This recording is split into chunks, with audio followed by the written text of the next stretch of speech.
रामपुर मोहल्ले में एक बड़े से घर से सुबह 4 बजे ही आरती की आवाज पूरे मोहल्ले में गूंजने लगी थी।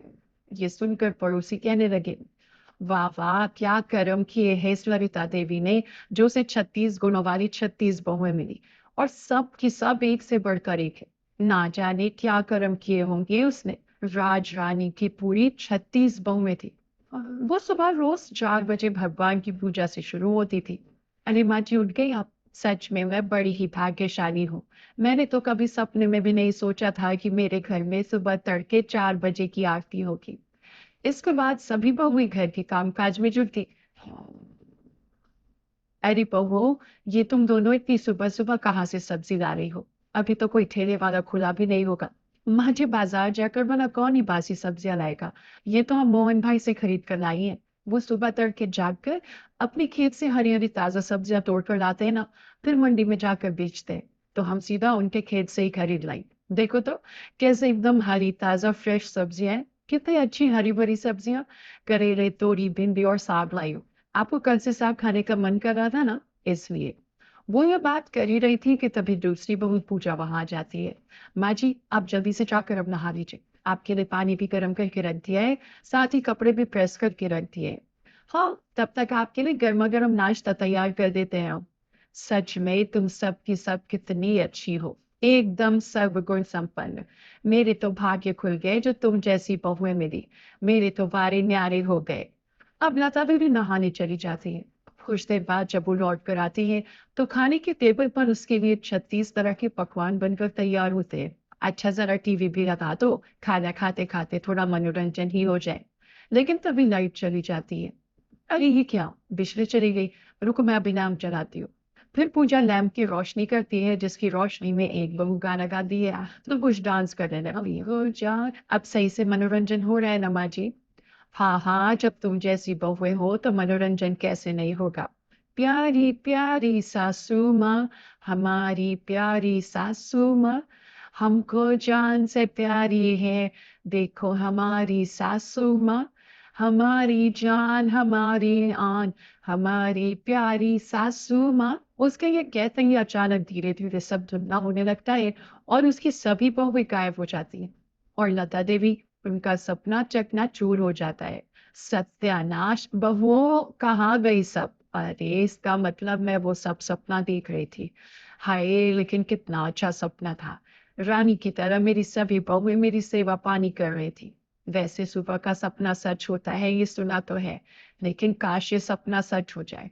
मुझे 36 बहुएं तो नहीं, लेकिन एक ही बहू में 36 की 36 गुण मिल जाए। ऐसी बहू मिल जाए, फिर तो मैं एकदम रानी की तरह राज करूंगी।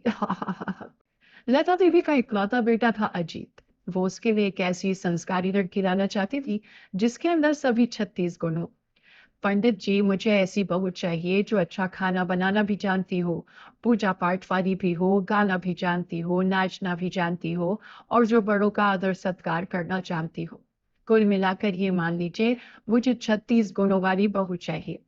आप जानते हैं ना, आजकल के जमाने में ऐसी लड़की मिलना संभव है। वो बिल्कुल ठीक कह रहा है भाग्यवान, इसीलिए तो आज तक कवारा रह गया। अरे अब एक लड़की में सब मिलना मुश्किल है। हाँ माँ, एक में सिर्फ एक ही गुण मिलेगा। और तुम ऐसा नहीं चाहती तो फिर मेरी 36 लड़कियों से शादी करवा दो, जिन सब में हर एक गुण हो। चुप कर। 36 गुणों के लिए मैं 36 बहुएं ले आऊं क्या? अरे इतनी बहुएं रखेगा कहाँ पंडित जी, आप तो कोई एक ही लड़की बताइए। यार देखिए, ये रही 36 गुणों वाली लड़की निहारिका। इस लड़की की कुंडली साक्षात दैविक कुंडली है। 36 गुणों वाली है। आपके बेटे का संजोग इसी के साथ है। खूब जोड़ी चलेगी दोनों की। वाह वाह, ठीक है पंडित जी, तो आप आज ही जाकर बात आगे बढ़ाइए। देखिए दादाजी, आपके मन मुताबिक 36 गुणों वाली बहू ढूंढ कर दिए, तो दक्षिणा भी मैं आपको दे दूंगा। हाँ हाँ, चिंता मत कीजिए। मेरा इकलौता बेटा है, दिल खोल कर दक्षिणा दूंगी। अब बात आगे बढ़ती है और देखने दिखाने की रस्म के बाद रिश्ता पक्का हो जाता है और निहारिका ब्याह कर अपने ससुराल आ जाती है। उसकी सास हाथों में थाली लिए उसके स्वागत के लिए खड़ी होती है।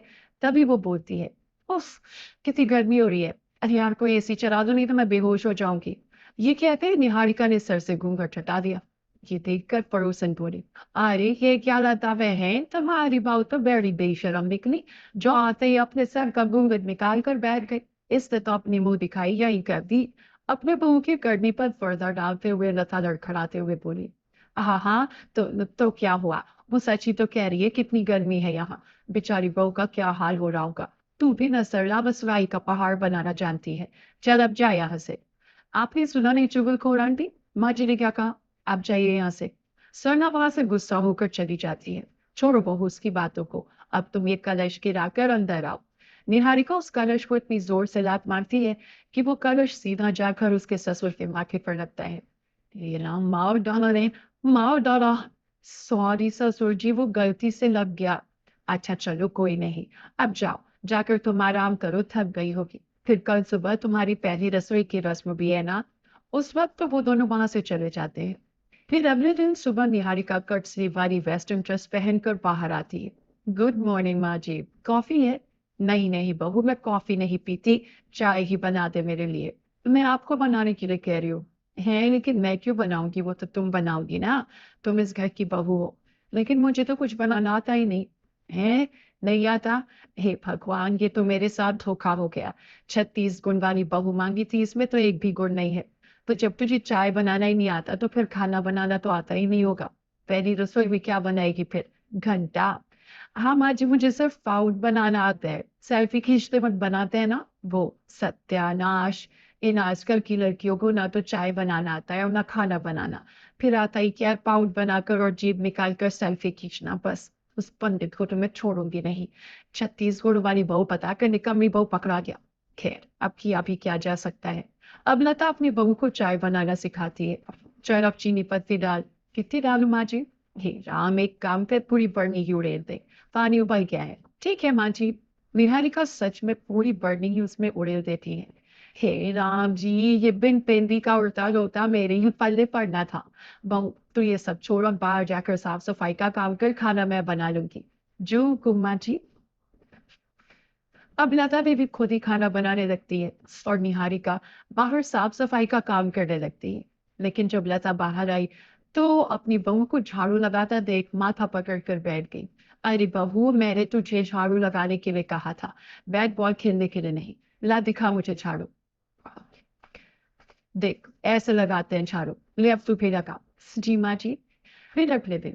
हे राम बहू, ये क्या किया, पूरा जग भरकर इस आटे में उड़ेल दिया। अब इसमें थोड़ा सूखा आटा डाल।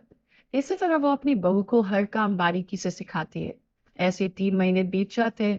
एक रोज, अरे रसोई बनाने में देरी हो गई, जल्दी से खाना बना लेती हूँ।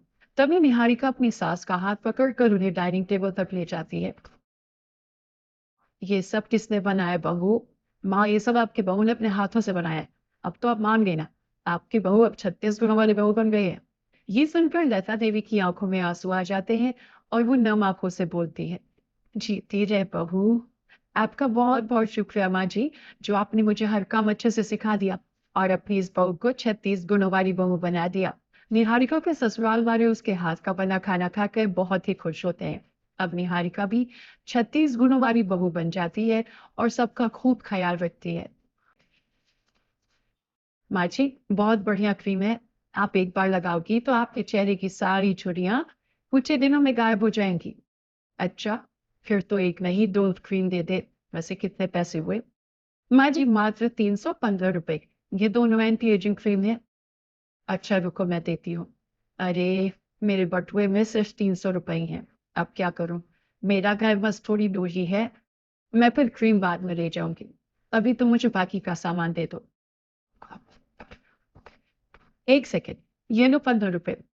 पर बेटी, मैं तो तुम्हें जानती भी नहीं हूँ और तुम मुझे बिना जाने पैसे दे रही हो। अभी जान लीजिए। वैसे मेरा नाम स्वीटी है। टेंशन मत लीजिए। वो तो मैं आपको देख रही थी कि आपको क्रीम पसंद आई है, इसलिए सिर्फ 15 रुपए की तो बात है। आप मुझे बाद में दे दीजिएगा। जीती रहो बेटी। वैसे तुम कहाँ रहती हो? तुमसे फिर मुलाकात करनी हो तो कैसे करूं? तुम्हारे पैसे भी तो देने हैं। रुकिए आंटी जी, मैं आपको अपना फोन नंबर देती हूँ। आप मुझे फोन पर अपना घर का एड्रेस दे दीजिएगा। मैं आ जाऊंगी, इसी बहाने आपसे मिलना भी हो जाएगा। हाँ, ये ठीक रहेगा। लिख लो तुम मेरा नंबर। सुमित्रा पास में ही एक मोहल्ले में अपने बेटा और बहू वर्षा के साथ रहती है। सुमित्रा की बहू वर्षा एक गरीब घर से आई है, इसलिए सुमित्रा अपनी बहू वर्षा को पसंद नहीं करती। वो अपने बेटे की दूसरी शादी करना चाहती है, इसलिए वो एक अमीर घर की लड़की ढूंढ रही है। वर्षा ने तलाक देने से मना कर दिया। वो बहुत ही सीधी सादी है और गरीब परिवार की है। इस कारण उसने अपने सास को कह दिया कि अगर वो दूसरी शादी करना चाहती है तो कर सकती है। उसे तो बस अपने पति के घर में रहना है, चाहे जैसे मर्जी रहे। उसकी मजबूरी है कि वो उस घर को छोड़कर नहीं जा सकती। इस घर के सिवा वो आखिर कहाँ जाएगी? इसी मजबूरी में वो अपने दिन काट रही है। वर्षा, ओ वर्षा, मेरी मेहमान आने ही वाली होगी। जल्दी से गरम गरम पनीर और आलू के पकौड़े तैयार कर। माँ जी, कौन आने वाला है? फोन तो किसी का नहीं आया है। कोई? तुझे क्या मतलब? तुझे जितना कहा है उतना कर।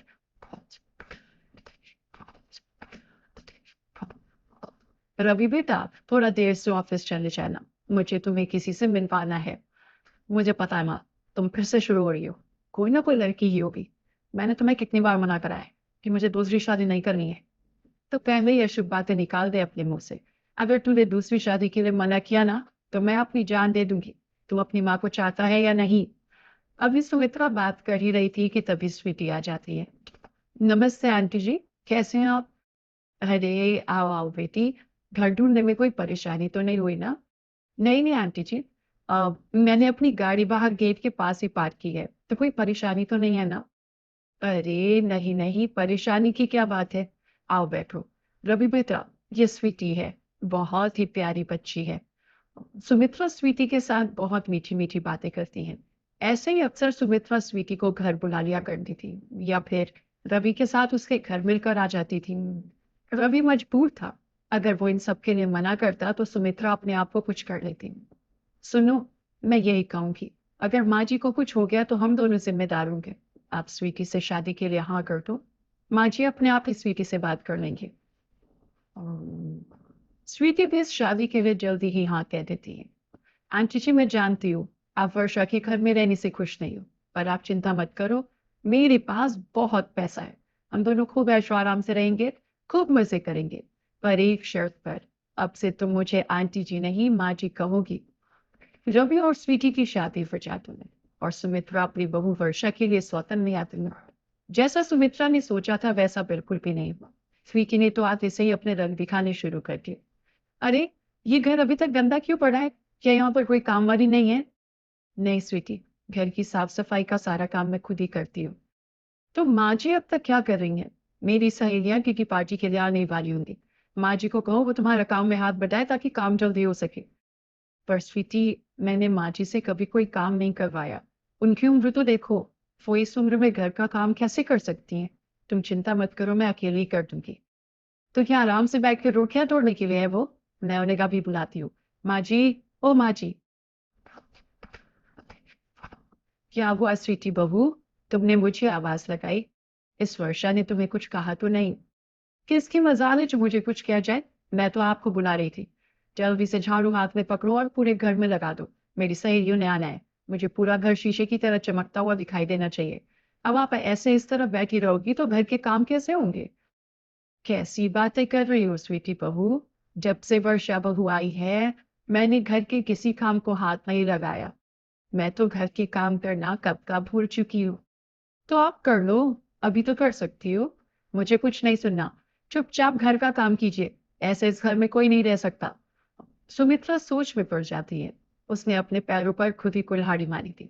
वर्षा जैसी बहू के होते हुए उसने स्वीटी जैसी लड़की को अपनी बहू बनाया, जिसकी वजह से आज वो इस उम्र में घर के काम कर रही थी। क्या बात है स्वीटी, तेरी तो दोनों नौकरानियां बिल्कुल बेकार हैं। इन्हें तो जैसे घर के काम ही नहीं आते। देखा, इस बूढ़ी नौकरानी ने मेरी साड़ी के पल्ले पर दाल गिरा दी। क्या? रुक, मैं अभी इन्हें सीधा करती हूँ। तुम्हारी हिम्मत कैसे हुई मेरी सहेली की साड़ी को खराब करने की? अब तुम भूखी रहोगी, तुम्हें पूरा दिन कुछ खाने को नहीं मिलेगा। तुम्हारी यही सजा है। रवि कहीं बाहर गया हुआ था। उसके पीछे ही स्वीटी ने सुमित्रा और वर्षा को बहुत परेशान किया। सुमित्रा भूखी प्यासी घर के काम कर रही थी। तभी वर्षा चुपचाप उसके लिए खाना लेकर जाती है। माँ जी, ये लीजिए, खाना खा लीजिए। आपको भूख लगी होगी। पर वर्षा बहू, ये खाना तो तुम्हारा है। तुम मुझे दे रही हो, फिर तुम क्या खाओगी? माँ जी, मुझे भूख नहीं है। मेरे से ज्यादा आपको खाने की जरूरत है। आपको अपनी बीपी की दवाई भी लेनी होती है ना? आप ही खाना खा लो। मेरे से कितनी बड़ी गलती हो गई। मैं अपनी बहू की सौतन ले आई। कि भगवान मेरी गलती को क्षमा कर देना। वर्षा बहू तू चिंता मत कर। अगर गलती मैंने की है तो मैं ही इसे सुधारूंगी भी। मैं स्वीटी को घर से निकाल कर ही दम लूंगी। स्वीटी सुमित्रा की बातें सुन लेती है और गुस्से में आ जाती है। क्या कहा? मुझे घर से निकालोगी? मैं तुम दोनों को इस घर से निकाल कर बाहर फेंक दूंगी। ये घर मेरा है। अब से यहाँ मैं और रवि रहेंगे। हम दोनों पति पत्नी के सिवा यहाँ कोई नहीं रहेगा। निकलो यहाँ से दोनों बाहर। इससे पहले कि रवि आए, मैं तुम्हारी शक्ल तक नहीं देखना चाहती। निकलो बाहर, निकलो। तभी रवि आ जाता है। उसके साथ पुलिस भी थी। मिस्टर रवि, आपने सही समय पर हमें इस लड़की के बारे में खबर दे दी, वरना आपका पूरा परिवार जो है ना, खतरे में आ सकता था। माँ, इस लड़की का नाम स्वीटी नहीं, चांदनी है। आज सुबह मैंने एक अखबार में इसके बारे में पढ़ा। ये एक चोर है। आप दोनों को घर से बाहर निकालकर ये यहाँ अकेले रहना चाहती थी, ताकि ये इस घर को अपने नाम करके सब रुपया पैसा बटोर कर यहाँ से रफू चक्कर हो जाए। और आज जो इसकी सहेली आई थी ना, वो भी चोर है। उन्हें भी पुलिस ने अपनी हिरासत में ले लिया है। ये पूरा एक गैंग है जो रुपया पैसा जायदाद अपने नाम करके रफू चक्कर हो जाते हैं। वरना खुद ही सोचो, कोई अनजान लड़की आपको ड्रीम के लिए पैसे क्यों देगी? और एकदम से दूसरी शादी के लिए कोई हाँ क्यों करेगा? माँ, तुमने बहुत बड़ी गलती कर दी। वो तो अच्छा हुआ कि मेरी और स्वीटी की शादी लीगल नहीं है, और और पुलिस के पास इसका रिकॉर्ड है। वरना तुम्हारी इस गलती की वजह से मैं भी जेल जा सकता था। मुझे माफ कर दे रवि बेटा। वर्षा बहू, मैंने पैसों के लालच में आकर अपने ही बेटे की जिंदगी खराब कर दी। चाहे इंस्पेक्टर साहब, ये स्वीटी बहुत गलत लड़की है। इसने मेरा क्या हाल कर दिया। मेरी वर्षा बहू कितनी अच्छी है, लाखों में एक है। बड़ी आई थी मेरी वर्षा बहू और मुझे घर से निकालने वाली।